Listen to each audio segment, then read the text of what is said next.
Hola mis queridos amigos, nuevamente con ustedes, su Dr. Tigre, el que ronca en esta negra noche neoliberal latinoamericana, sudamericana, ecuatoriana, que estamos a punto de dejarla atrás si es que logramos un triunfo por parte de los que no son neoliberales ni partidarios de Donald Trump, ni fueron compinches, cómplices, encubridores y aliados del gobierno de Lenín Moreno. En caso contrario, solamente hemos alargado nuestra agonía. Estamos al frente de tres problemas serios. El primer problema es una deuda privada, luego una deuda pública y tercero, una deuda moral.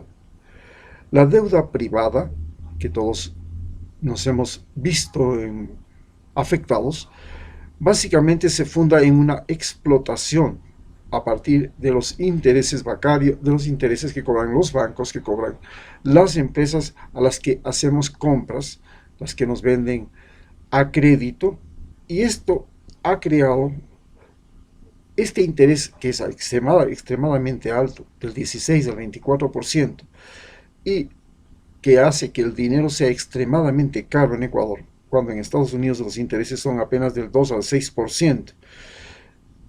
Y teniendo una economía dolarizada, estos intereses altísimos han sido el factor fundamental de el problema del endeudamiento que estamos viviendo todos ecuatorianos. Los dólares en general en Ecuador, como todos sabemos, llegan por medio de los exportadores que traen dólares, se supone que traen dólares. Gran parte de ellos va desviado a las cuentas que tienen en paraísos fiscales e inclusive llega por paraísos fiscales, por transferencias desde los bancos transnacionales situados en islas como Islas Caimán, Panamá, etc. Segundo, tenemos que el dinero también llega por los narcos. Los narcos son uno de los grandes proveedores de dólares en Ecuador. Nos eran los turistas, pero durante todo este año no hemos tenido turismo. Los inversionistas, desde que hay pandemia, las inversiones han fugado del Ecuador. El país no es un país de inversiones, pero los candidatos afirman que van a hacer que las inversiones vengan, porque ellos traen dólares, entre comillas. Luego, por supuesto, están todos los compradores de nuestras materias primas, de nuestra fuerza de trabajo, y finalmente, pues, los dólares vienen con los extranjeros en general. Sin embargo, los dólares han sido secuestrados y acaparados en este periodo fundamentalmente por los bancos, porque la gente tiene miedo, primero a la desocupación, segundo, tiene tiene miedo de tener el dinero en la casa porque se deshace, se desaparece como si fuera nada. Pero los bancos al mismo tiempo están favoreciendo, gracias a una ley que ha ejercido Lenín Moreno, la salida de capitales.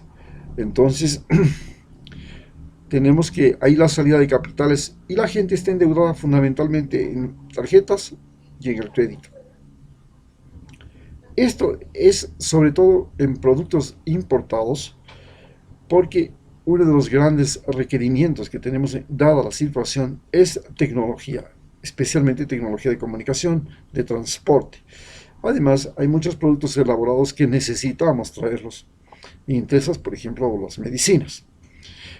Cuando nosotros tenemos la situación que estamos viviendo, hubiéramos tenido una crisis de abastecimiento si es que no se hubiera logrado corregir o permitir que haya un abastecimiento de parte de los campesinos en la alimentación, hayan pedido funcionar las farmacias, hayan pedido funcionar los almacenes de abastecimiento. Pero de todas maneras, estamos viviendo una gran crisis de demanda, es decir, no hay dinero, no hay dinero quien compre, no hay quien ocupe los espacios, los almacenes, no hay quien pague las rentas, hay una gran salida de gente desde los lugares donde vivían, de los lugares donde trabajaban, y está comenzando a generar pues una crisis que se está repercutiendo en la producción. Al no poderse vender, no se puede, los campesinos no tienen cómo recuperar su inversión y entonces hace más difícil la siembra. Este problema lo están resolviendo los países entregando créditos, más que entregando créditos, entregando dinero a las personas específicamente que no tienen empleo, que no tienen trabajo, para que puedan mantener las compras y de esa manera crear la demanda, y la demanda a su vez permita a los productores mantener un ritmo de producción. Esa es la situación que se refiere a lo que se llama la deuda privada. Eso es la primera deuda que estamos sufriendo. La segunda deuda que estamos viviendo es la deuda pública. Durante los tiempos de Rafael Correa tuvimos una deuda pública que llegó a los 32.000 millones de dólares o 36.000 millones de dólares, pero la diferencia con la deuda pública de 30 y pico mil millones de dólares solo de la época de los 4 años de Lenín Moreno, que se diferencia de los 10 años de Rafael Correa, es que en la época de Rafael Correa pudimos ver que el dinero se transformaba en escuelas, colegios del milenio, hidroeléctricas, carreteras, redes de tendido eléctrico, redes de internet, servicios de UPCs, servicios de ambulancias, de alarma temprana, de infraestructura estatal, de empleos. Se crearon numerosos empleos públicos porque hubo un gran crecimiento de la educación, entonces hubo más profesores, un gran crecimiento de la policía, hubo más policías, un gran crecimiento de la atención médica, hubo más médicos. Fundamentalmente ellos eran la mayor parte de los empleados públicos. Pero, a partir del gobierno de Lenín Moreno, a más de que no hemos visto obras, hemos visto cómo, con el fin de reducir el tamaño del Estado, se han quedado sin trabajo numerosos profesores, numerosos médicos, numerosos trabajadores de los servicios en las diferentes oficinas estatales. Como consecuencia de eso, tampoco hemos visto obra pública, tampoco hemos visto un notable deterioro en los servicios públicos.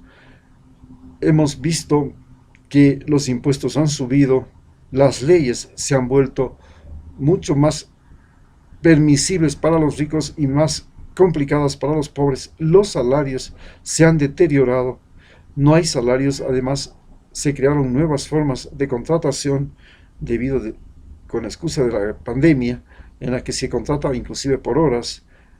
Ahí devolvió la tercerización, la inversión pública ha caído completamente, la estabilidad ha desaparecido en todas partes, tanto en el Estado como en la empresa privada, y el desarrollo se ha detenido completamente. Hay una gran pérdida de los derechos. Entonces, como hay una pérdida de los derechos, por ejemplo, el desayuno escolar ya no es un derecho, tampoco la estabilidad laboral. Esto ha creado inseguridades.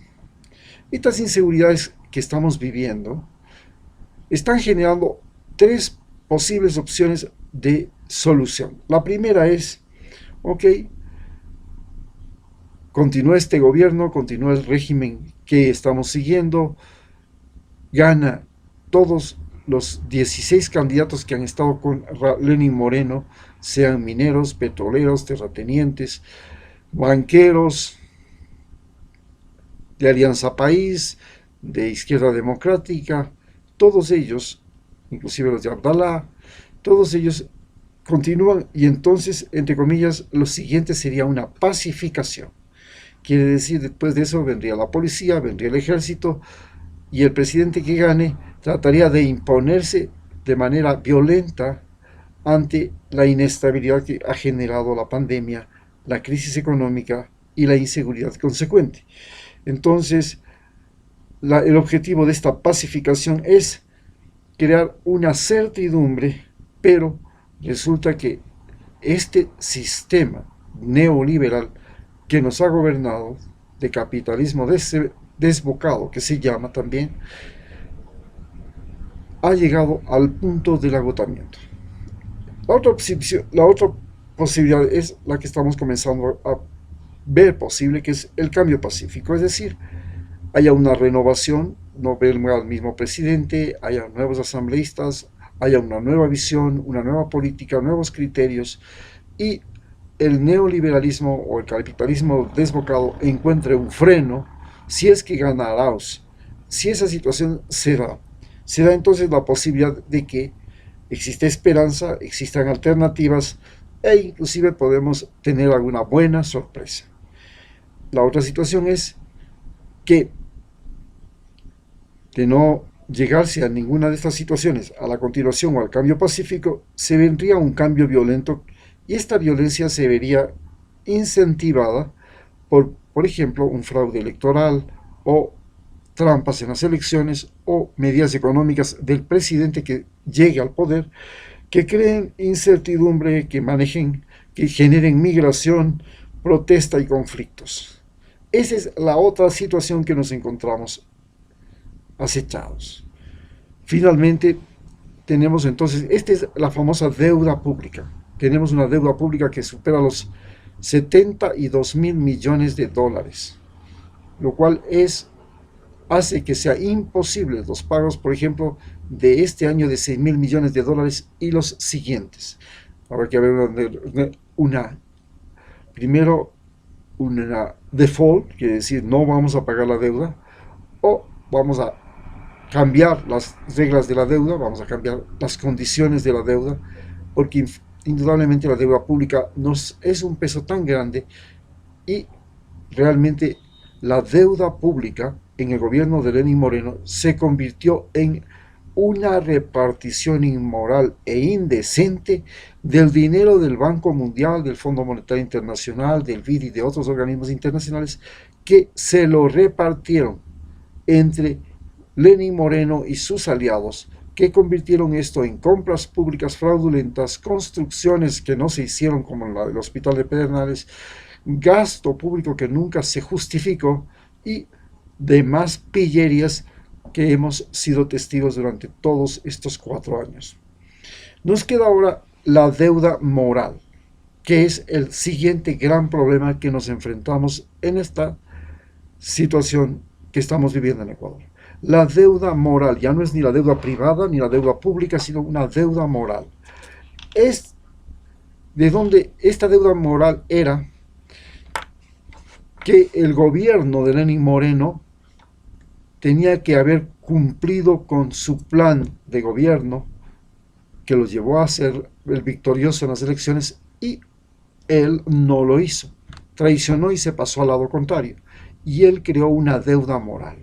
Esta deuda moral afecta a funcionarios y se caracteriza porque en el Ecuador durante estos 4 años hemos vivido la mentira, el engaño, la traición, el robo, la corrupción, la pérdida de valores, el significado contradictorio de los hechos, de las leyes, de los sucesos, la incredulidad, las trampas, la pérdida y desaparición misteriosa y brutal de los recursos, la pérdida de los derechos, la pérdida de las instituciones, de la institucionalidad, es decir, nadie cree ya ni en la Constitución, que ha sido manoseada, destrozada y despedazada.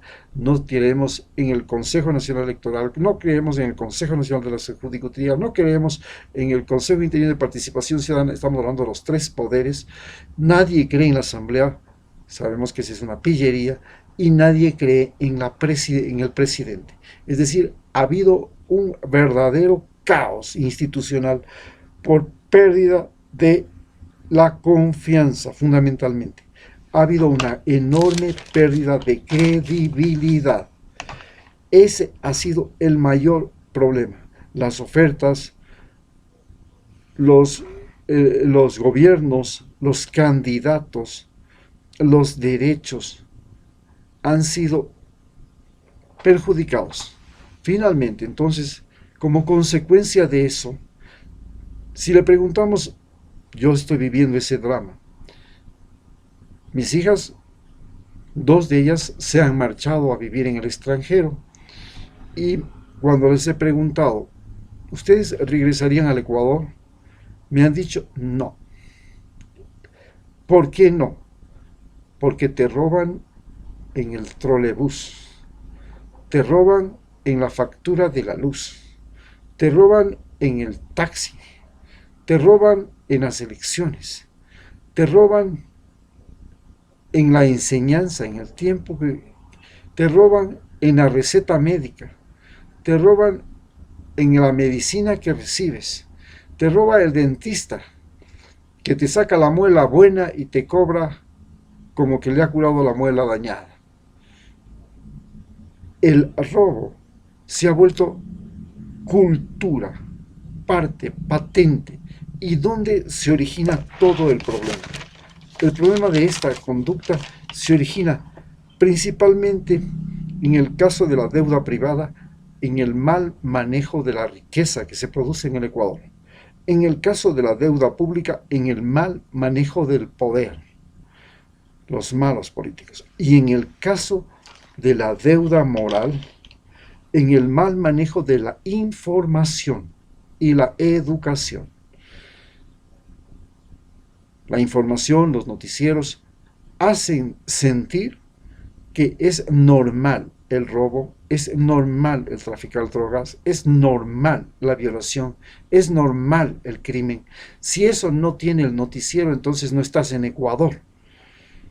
Y esto, en cambio, en la escuela, el colegio, el profesor, que es un individuo que no actúa como un cazador de talentos, sino como un opresor que procura mantener primero la autoridad, segundo la intimidación, usa la intimidación para como método de enseñanza.